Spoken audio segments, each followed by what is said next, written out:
Well, let's move across now to Chandigarh, where the former Railway Minister Pawan Kumar Bansal, a four-time MP who had to resign last year after his nephew was caught accepting bribes to arrange better postings for railway officials. He's being challenged by two outsiders, Kiran Kher of the BJP and Gul Panag of the Aam Aadmi Party. Neha joining us at this point for more. We'll also be going across to my colleague Imtiaz in Nagpur. But Neha, to you first. The talk about Chandigarh really has been about these two parachuted candidates, in a sense, the two actors. There's been a lot of attention. This is one of the constituencies where the candidates have all been part of a televised election debate right here on NDTV as well. So clearly a lot of attention here, but really on the ground, what seems to be the situation?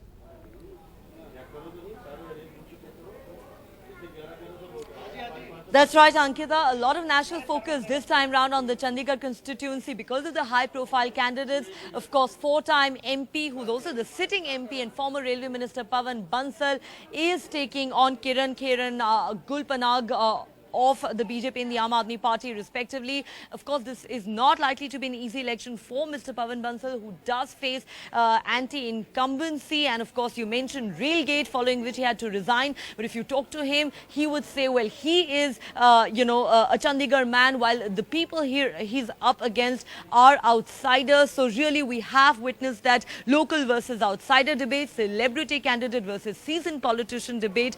Also, lots of issues here, Ankita. It's often said that even though Chandigarh is a modern and well-planned city, there are two Chandigarhs. There is urban Chandigarh and rural Chandigarh, the latter having been neglected by politicians over the years. If you talk to the youth here, they'll tell you that Chandigarh may be home to some of the finest educational institutions in North India, but it sorely lacks in employment opportunities. Let's in fact try and get a few voices in from the voters who have been queuing up here.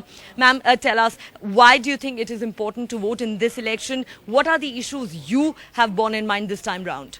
See, we just want more stability at the center government.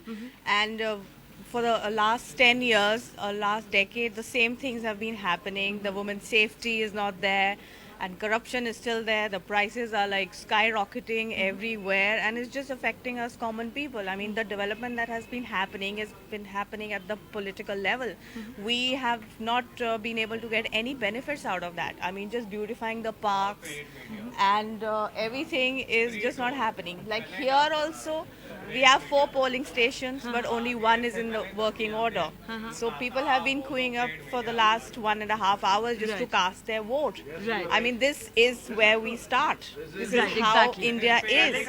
So we just need a revolution, we need a change, we need stability. All right, thank you so much. So Ankita, well, you heard there people talking about needs for stability at the center, people talking about corruption, people talking about price rise. In fact, earlier we caught up with Mr. Pawan Bansal, who in fact, admitted that there is national focus on his constituency this time around because there is a glamour factor and because he is taking on two actresses from Bollywood. Let's listen into what he had to say.